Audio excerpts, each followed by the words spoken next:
New tonight, President Trump has had a lot to say online. In a post on X this morning, President Trump said that South Africa would not get an invitation to the G20 summit that will be held in Miami, Florida next year. And he also accused the country of genocide, claims that are both unfounded and unsubstantiated.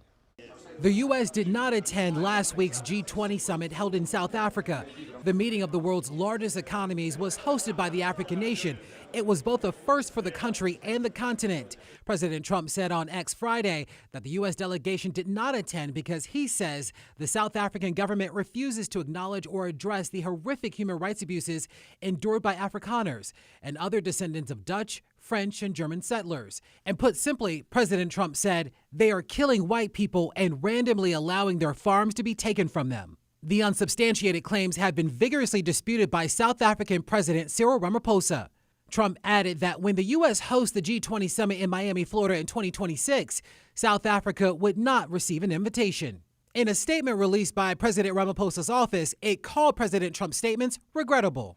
Dr. Piwake Mnyadu is Assistant Director of the Center for African Studies at Howard University. We've heard talk of Poland being invited instead of South Africa. So at least on the face of it, it may look like South Africa would be replaced. But of course, there's some European countries, including the Chancellor of Germany, have come out strongly against this idea. The relationship between the U.S. and South Africa has been rocky. Things escalated after President Ramaphosa signed legislation allowing for the seizure of private land without compensation under certain limited conditions.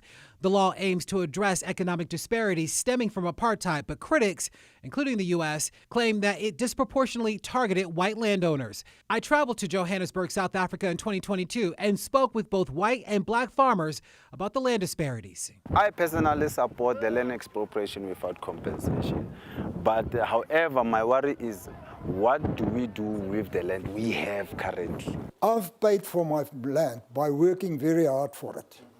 So I didn't inherit it. I've started with nothing.